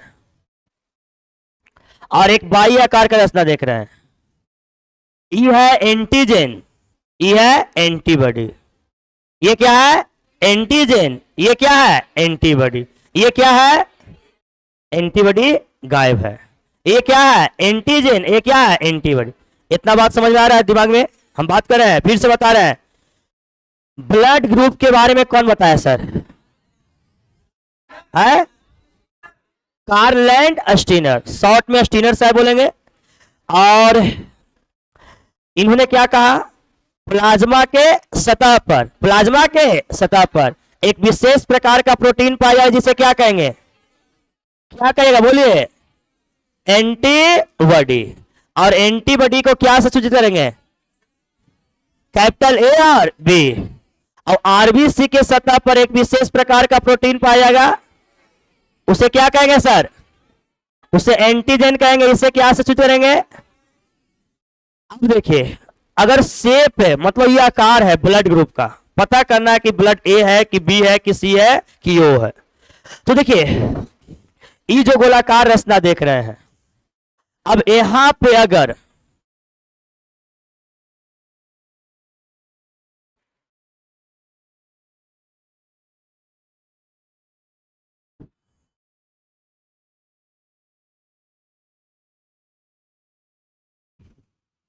देखिए अगर यहां पे अगर मान ली त्रिकोण रचना है, यहां पे क्या सर त्रिकोण रचना है, क्या है त्रिकोण रचना है। अगर त्रिकोण रचना यहां पे है, बाई में एक कर्व जैसा रचना है, कुछ यह कर्व। देखिए ऐसे ही, देखिए ऐसे है तो त्रिकोण, और ऐसे है तो क्या है कर्व। तो यहाँ पे अगर त्रिकोण रचना है, यहाँ पे क्या है कर्व, तो ये हो गया एंटीजन, क्या हो गया ए, त्रिकोण हुआ तो एंटीजन क्या हो गया ए, और कर्व हो गया तो ये एंटीबॉडी क्या हो जाएगा बी। यहाँ पे थोड़ा सा मिस्टेक हम किए हैं, मिस्टेक ये किए हैं, एंटीबॉडी को स्मॉल से सूचित करते हैं, ठीक है ना सर। एंटीबॉडी को क्या करते हैं, एंटीबॉडी को स्मॉल से सूचित करते हैं और एंटीजन को कैपिटल से। एंटीबॉडी को स्मॉल ए और स्मॉल बी, और एंटीजन को स्मॉल कैपिटल ए और कैपिटल बी। तो देखिए त्रिकोण अगर है तो ये हो गया एंटीजन ए, एक कर्व है तो ये कुछ हो गया एंटीबॉडी बी, और एंटीजन ए और एंटीबॉडी बी, तब ब्लड ग्रुप क्या होगा ए। ए ठीक ना, धीरे धीरे अभी चलिए ना, एंटीजन ए और एंटीबॉडी बी, तब ब्लड ग्रुप ए। कोई दिक्कत, एंटीजन ए और एंटीबॉडी बी तो क्या हो जाएगा ए। अब सुनिए अगर यही त्रिकोण रचना यहां पे ऐसे कर्व हो जाएगा, क्या हो जाएगा सर कर्व, ये कर्व हो जाएगा, क्या हो जाएगा कर्व, तो ये एंटीजन हो जाएगा बी, और यही कर्व रखना यहाँ पे क्या हो जाएगा त्रिकोण, क्या हो जाएगा त्रिकोण, तो यहाँ एंटीबॉडी क्या हो जाएगा ए, और एंटीजन बी और एंटीबॉडी ए, तब ब्लड ग्रुप क्या हो जाएगा बी। समझिए बात को, जरूर में नहीं आया हुआ, जरूर समझ पूरा नहीं आया, जरूर नहीं आया ना। चलिए अब आइए, अब देखिए यहाँ पे देख रहे हैं, यहाँ पे त्रिकोण भी है और कर्व भी है, त्रिकोण भी है कर्व भी है। तो त्रिकोण और कर्व दो है, मतलब कि एंटीजन ए भी है एंटीबॉडी नहीं, एंटीजन ए और एंटीजन बी माने दोनों है, एंटीजन ए और बी दोनों है। लेकिन एंटीबॉडी यहाँ पे क्या है अब्सेंट है, क्या है अब्सेंट। और जब एंटीबॉडी अब्सेंट और एंटीजन दोनों प्रेजेंट, तो वो हो जाएगा blood group A B, blood group क्या हो जाएगा ए बी। ये बात समझ में आ रहा है। अब देखिए इधर यहां पे न कर्व है न त्रिकोण है, ये जो रचना देख रहे हैं न कर्व है और न त्रिकोण है, मतलब कह सकते हैं आप कि क्या है अब्सेंट है, एंटीजन क्या है अब्सेंट, और एंटीबॉडी दोनों है, माने ए भी है और बी भी है, ए भी है और बी भी है, तो ये ब्लड ग्रुप क्या हो जाएगा ओ। ये हुआ स्ट्रक्चर। एक बार फिर से अब आइए, हाँ एकदम कहा टेंशन ले रहा है।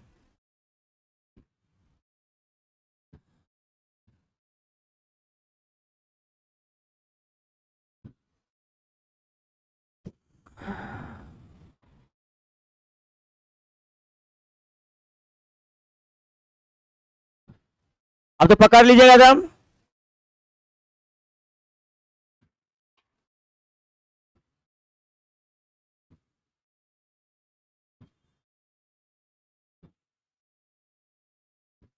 चलिए सर देखिए यहाँ पे, बताइए यहाँ पे ये एंटीजन ये कुछ है एंटीबॉडी है ना।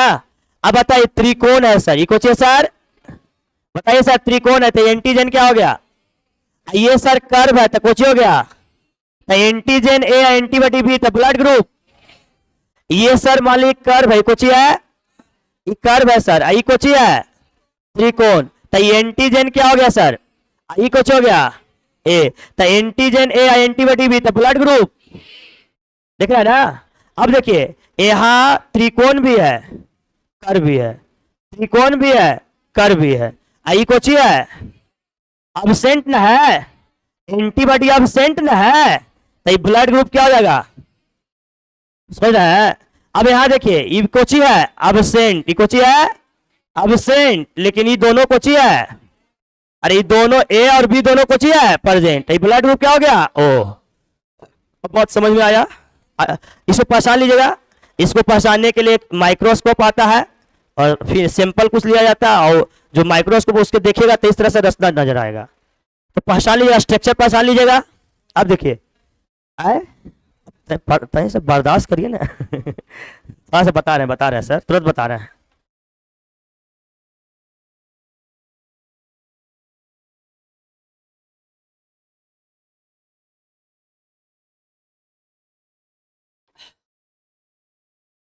चलिए सर यहां तक तो हो गया। आप देखिए यहाँ पे आवाज नहीं, हम लोग देखिए स्ट्रक्चर। अब देखिए अब सोचते होंगे सर कि सर पॉजिटिव और नेगेटिव, यही बात आता होगा प्रश्न में, पॉजिटिव नेगेटिव बात आती होगी है कि नहीं। तो पॉजिटिव नेगेटिव के देखिए एक वैज्ञानिक था, उसका नाम था वार्नर, क्या नाम था वार्नर। वार्नर नामक वैज्ञानिक ने आरएच फैक्टर के बारे में बताया था सर, आरएच फैक्टर के बारे में बताया था। फिर ध्यान सुनिएगा, बताइए वार्नर नामक वैज्ञानिक ने क्या चीज के बारे में बताया था, आरएच फैक्टर। जैसे कार्ल लैंडस्टीनर ने ब्लड ग्रुप के बारे में बतलाया, तो बताइए आरएच फैक्टर के बारे में कौन बतलाया, वार्नर ने। आरएच फैक्टर क्या है, आरएच का पूरा नाम है रिसस, आरएच से होता है रिसस, और रिसस एक बंदर का नाम है, लाल बंदर। लाल बंदर पे हजारों सैकड़ों की संख्या में प्रयोग किया था। जो लाल कलर का बंदर होता है उसका ब्लड ग्रुप जांच किया था वार्नर ने। उसमें देखा, क्या देखा, मान लीजिए कि ब्लड ग्रुप ए है, ई बी है, ई कोची है, ए बी है, ए कोची है, ओ है। तो उन्होंने देखा कि ये तो त्रिकोण पावले जाता है, कोई कोई में देख रहा है कि चारकोल जैसा रचना पाया जा रहा है, कोई में पाया जा रहा है, कोई में नहीं पाया जा रहा है। जैसे मान लीजिए कि में चारकोल पाया जा रहा है, चारकोल पाया जा रहा है तो ये हो गया पॉजिटिव ए। लेकिन देखा कि अरे इसमें चारकोल नहीं है, तो ये बताइए कुछ हो गया, बताइए फिर क्या हो जाएगा, बताइए चारकोल नहीं है तो ये कुछ होगा नेगेटिव ए। बस कुछ ज्यादा सिंपल है एकदम। फिर देखिए यहाँ पे मान लीजिए कि बी है, ब्लड ग्रुप बी है, तो इसमें देखा इन्होंने कि यार इसमें चारकोल जैसा रचना है, तो है पाया गया, तो देखा कि पाया गया तो ये कुछ ही है पॉजिटिव बी। देखा कि नहीं है तो ये कुछ हो नहीं है तो कुछ हो जाएगा, बताइए नेगेटिव। बस चारकोल रचना पाया जाएगा तो पॉजिटिव, नहीं है तो नेगेटिव, ठीक है। अब देखिए यहाँ पे कैसे प्रश्न आएंगे एग्जाम में, ठीक है। अब प्रश्न के लिए ध्यान दीजिएगा थोड़ा सा।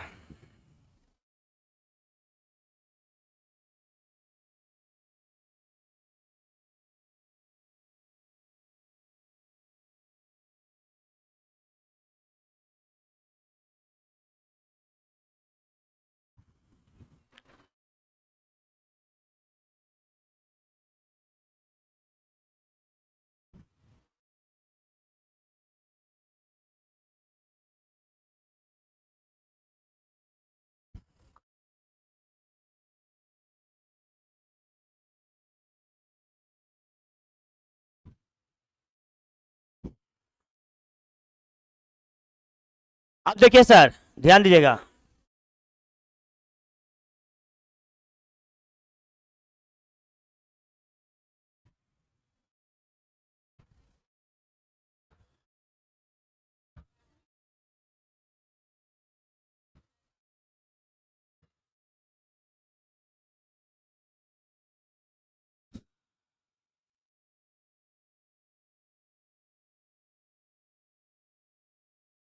अब देखिए जिसका ब्लड ग्रुप ए है, ध्यान दीजिएगा, जिसका ब्लड ग्रुप, तो बताइए इसमें एंटीजन ए होगा कि बी?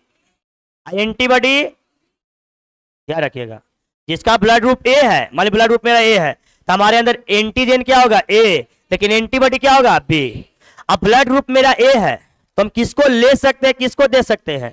मान ली मेरा ब्लड ग्रुप ए है, तो हमको जब ग्रहण करने की बारी आएगा, हमको जरूरत है ब्लड की, तो हम ग्रहण कर सकते हैं ए और ओ का, ए और ओ का ग्रहण करेंगे, बी और ए बी का नहीं। अब देखिए पॉजिटिव नेगेटिव बात यहाँ पे है कि मान ली कि ए मेरा पॉजिटिव है तो हम पॉजिटिव ही ग्रहण करेंगे, नेगेटिव नहीं करेंगे। मेरा ए पॉजिटिव है तो हम ए नेगेटिव नहीं करेंगे, ए पॉजिटिव ही करेंगे, ठीक है। अब बताइए जिसको देना है, अगर मेरा ब्लड ग्रुप ए है तो हमको दान करना है किसी को, तो किसको दे सकते हैं? ए और ए बी को। ठीक है, अब यहाँ पे देखिए यहाँ लिखेंगे ए रक्त ले सकते हैं, ए और ओ रक्त दे सकते हैं, ए और ए बी। अब आइए बी वाला वैसा ही, एंटीजन क्या हो जाएगा? बी में एंटीजन क्या होगा? एंटीबॉडी। रक्त ले सकता है बी और ओ, रक्त देगा बी और ए बी। अब जिसका ब्लड ग्रुप ए बी है, एंटीजन क्या होगा? अब से, हाँ सॉरी, ए बी रहेगा, ए बी रहेगा, एंटीजन क्या होगा? ए बी, लेकिन एंटीबॉडी क्या होगा? ये क्वेश्चन पूछता है किस ब्लड ग्रुप में एंटीबॉडी एब्सेंट होता है? किस ब्लड ग्रुप में एंटीबॉडी एब्सेंट होगा? ए बी में। ये सबसे खराब ब्लड ग्रुप है। क्यों है? क्यों खराब है? इसलिए क्योंकि इसमें एंटीजन, एंटीबॉडी है ही नहीं। एंटीबॉडी आप जानते हैं रोगों से सुरक्षा प्रदान करता है, तो बीमारी अधिक पड़ेगा, इसका है कि नहीं? इसलिए एंटीबॉडी खराब है। वो सबसे अच्छा है क्योंकि उसमें एंटीबॉडी दोनों है। तो बताइए एंटीबॉडी एब्सेंट हो गया, बताइए रक्त ले सकता है, ये लेगा सबके, सबको ग्रहण कर सकता है, लेकिन देगा सिर्फ अपने वाला के, सिर्फ देगा ए बी को। अब देखिए जिसका ब्लड ग्रुप ओ है तो एंटीजन क्या होगा? एब्सेंट। ये भी क्वेश्चन पूछता है किस ब्लड ग्रुप में एंटीजन एब्सेंट होता है? ओ में। बताओ एंटीबॉडी इसमें दोनों होगा, ए और बी। रक्त ले सकता है, सिर्फ ओ का लेगा, रक्त देगा लेकिन, इसलिए ए बी को जानते हैं क्या कहते हैं? सर्वग्राही कहते हैं, यूनिवर्सल एक्सेप्टर। क्वेश्चन आता है यूनिवर्सल एक्सेप्टर, सर्वग्राही ब्लड ग्रुप किसे कहते हैं? सर्वदाता है ना, यूनिवर्सल डोनर किसे कहते हैं? ओ को। ये ध्यान रख, बहुत इंपॉर्टेंट है, 4 प्रश्न एकदम। सर्वग्राही ए बी, सर्वदाता ओ। कोई दिक्कत है यहां तक? इसको राइट डाउन कर लीजिए, इसको ऐसे कर लीजिए। हाँ लिखवाते, रुक जाइए पहले कुछ हम लिखवाते हैं। ठीक सर, ठीक ठीक। हेडिंग दीजिए, ब्लड ग्रुप हेडिंग दीजिए, ब्लड ग्रुप हेडिंग दीजिए सर, और लिखिए इसके बारे में सर्वप्रथम पॉइंट बना के लिखिएगा। ब्लड ग्रुप हेडिंग दीजिए पहले, उसके बाद इसको कर लीजिएगा। पहले लिख लीजिए कुछ, ब्लड ग्रुप हेडिंग दीजिए, लिखिए इसके बारे में सर्वप्रथम, इसके बारे में सर्वप्रथम कार्ल लैंडस्टीनर नामक वैज्ञानिक ने बताया था। इसके बारे में सर्वप्रथम कार्ल लैंडस्टीनर, देखिए कार्ल लैंडस्टीनर, हाँ स्टीनर, इसके बारे में कार्ल लैंडस्टीनर नामक वैज्ञानिक ने बताया था। इसके बारे में कार्ल लैंडस्टीनर नामक वैज्ञानिक ने बताया था।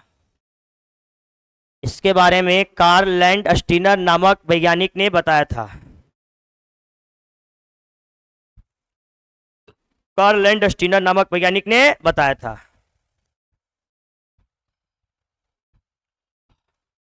पॉइंट एक लिखिए, इसके बारे में कार्ल लैंडस्टीनर नामक वैज्ञानिक ने बताया था। पॉइंट एक लिखिए, इन्होंने कहा कि प्लाज्मा के सतह पर, इन्होंने कहा कि प्लाज्मा के सतह पर, इन्होंने कहा कि प्लाज्मा के सतह पर एक विशेष प्रकार का प्रोटीन पाया जाता है। इन्होंने कहा कि प्लाज्मा के सतह पर एक विशेष प्रकार का प्रोटीन पाया जाता है। इन्होंने कहा कि प्लाज्मा के सतह पर एक विशेष प्रकार का प्रोटीन पाया जाता है जिसे एंटीबॉडी कहते हैं। इन्होंने कहा कि प्लाज्मा के सतह पर एक विशेष प्रकार का प्रोटीन पाया जाता है। इन्होंने कहा कि प्लाज्मा के सतह पर एक विशेष प्रकार का प्रोटीन पाया जाता है जिसे एंटीबॉडी कहते हैं, जिसे एंटीबॉडी कहते हैं, जिसे स्मॉल ए और बी से सूचित किया जाता है, जिसे स्मॉल ए और बी से सूचित किया जाता है, इसे स्मॉल ए और बी से सूचित किया जाता है, जिसे स्मॉल ए और बी से सूचित किया जाता है।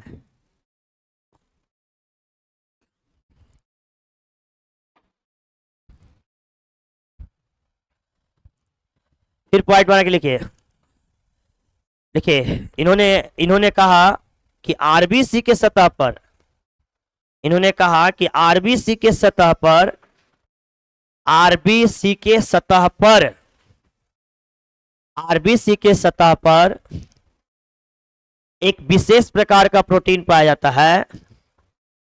आरबीसी के सतह पर एक विशेष प्रकार का प्रोटीन पाया जाता है। आरबीसी के सतह पर एक विशेष प्रकार का प्रोटीन पाया जाता है जिसे एंटीजन कहते हैं। आरबीसी के सतह पर एक विशेष प्रकार का प्रोटीन पाया जाता है जिसे एंटीजन कहते हैं। आरबीसी के सतह पर एक विशेष प्रकार का प्रोटीन पाया जाता है जिसे एंटीजन कहते हैं, एंटीजन कहते हैं। आरबीसी के सतह पर एक विशेष प्रकार का प्रोटीन पाया जाता है जिसे एंटीजन कहते हैं। इसे कैपिटल ए और बी से सूचित किया जाता है, इसे कैपिटल ए और बी से सूचित किया जाता है, इसे कैपिटल ए और बी से सूचित किया जाता है, इसे कैपिटल ए और बी से सूचित किया जाता है, कैपिटल ए और बी से सूचित किया जाता है। हो गया। फिर नेक्स्ट लिखिए, एंटीजन एवं एंटीबॉडी, एंटीजन एवं एंटीबॉडी, एंटीजन एवं एंटीबॉडी, एंटीजन एवं एंटीबॉडी के उपस्थिति एवं अनुपस्थिति के आधार पर, एंटीजन एवं एंटीबॉडी के उपस्थिति एवं अनुपस्थिति के आधार पर, एंटीजन के उपस्थिति एवं अनुपस्थिति के आधार पर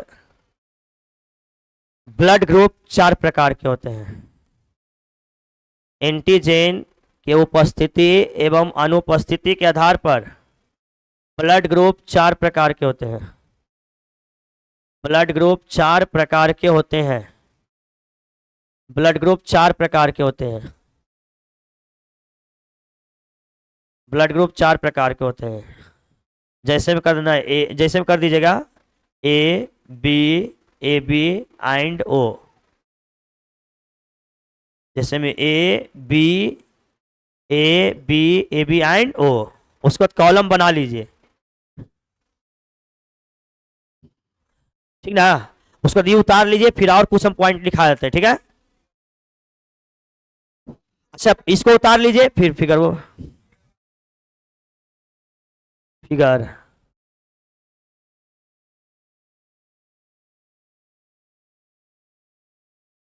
फिगर उतारिएगा, समझ लिए ना।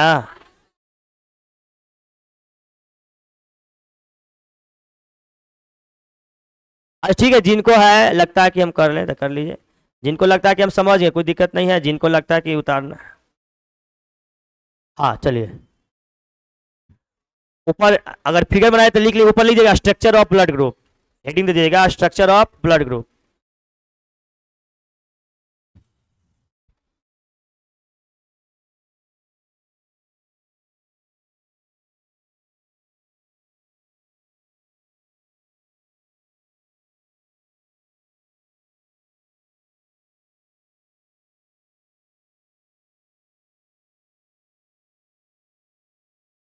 हाँ हेलो, कहाँ है? नहीं तो हम तुमको बोले ना हमको 10 बजे जाना है। नहीं कैसे कंफर्म किए थे भाई, झूठ हम थोड़े बोलते हैं आपको।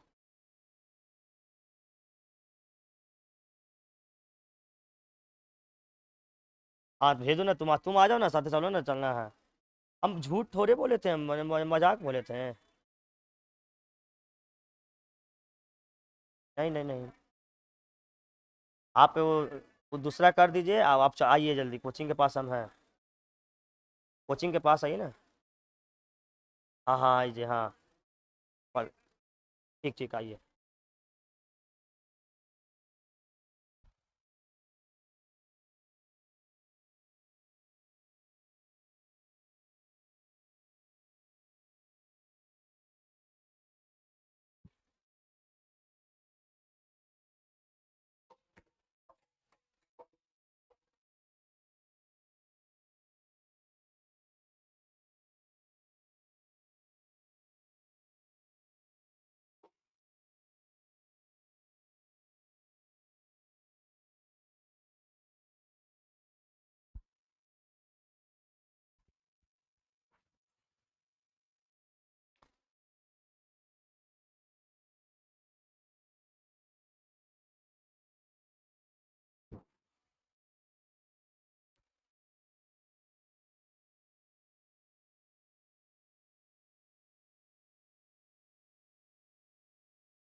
हो गया।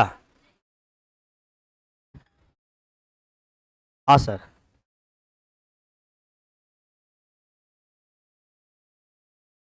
वो दोनों एक ही था सर। अभी अब मेन ये चीज करिए। अच्छा ठीक ठीक।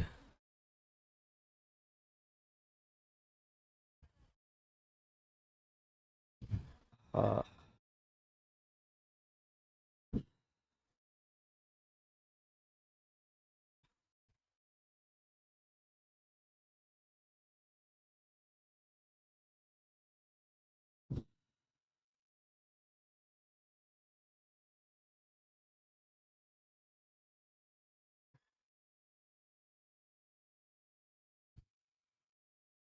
दो चार पॉइंट और लिख लीजिए, तब फिर लिख लीजिएगा। हो गया यहाँ तक? ये हो गया ना?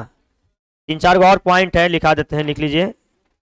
स्ट्रक्चर बना लिए तब बोल रहे हैं, स्ट्रक्चर पहले बना लीजिए।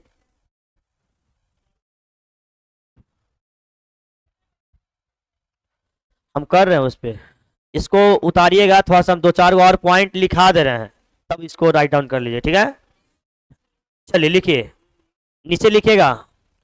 लिखिए, वार्नर नामक वैज्ञानिक ने आरएच फैक्टर के बारे में बताया था। वार्नर, देखिए वार्नर नामक वैज्ञानिक ने, देखिए वार्नर नामक वैज्ञानिक ने आरएच फैक्टर के बारे में बताया था। आरएच फैक्टर के बारे में बताया था। वार्नर नामक वैज्ञानिक ने आरएच फैक्टर के बारे में बताया था।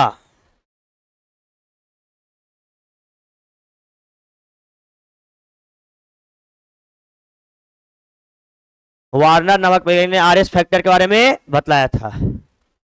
वार्नर नामक वैज्ञानिक ने आरएच फैक्टर के बारे में बतलाया था। नेक्स्ट पॉइंट लिखिए। लिखिए, ए बी को सर्वग्राही ब्लड ग्रुप कहा जाता है। ए बी को सर्वग्राही ब्लड ग्रुप कहा जाता है। ठीक है, ए बी को सर्वग्राही ब्लड ग्रुप कहा जाता है। ए बी को सर्वग्राही, यूनिवर्सल एक्सेप्टर, ए बी को सर्वग्राही ब्लड ग्रुप कहा जाता है। यूनिवर्सल एक्सेप्टर कहा जाता है। ए बी को सर्वग्राही ब्लड ग्रुप कहा जाता है। हाँ, यूनिवर्सल एक्सेप्टर। ए बी को सर्वग्राही ब्लड ग्रुप कहा जाता है, यूनिवर्सल एक्सेप्टर। नेक्स्ट लिखिए, ओ को सर्वदाता ब्लड ग्रुप कहा जाता है। देखिए, ओ को सर्वदाता ब्लड ग्रुप कहा जाता है, सर्वदाता। ओ को सर्वदाता ब्लड ग्रुप कहा जाता है, यूनिवर्सल, यूनिवर्सल डोनर कहा जाता है। ओ को सर्वदाता ब्लड ग्रुप कहा जाता है। ओ को सर्वदाता ब्लड ग्रुप कहा जाता है, यूनिवर्सल डोनर। ओ को सर्वदाता ब्लड ग्रुप कहा जाता है।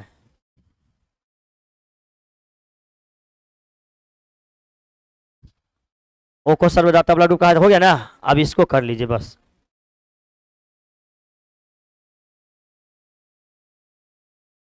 ब्लड ग्रुप, एंटीजन, एंटीबॉडी, रक्त ले सकता है, रक्त दे सकता है।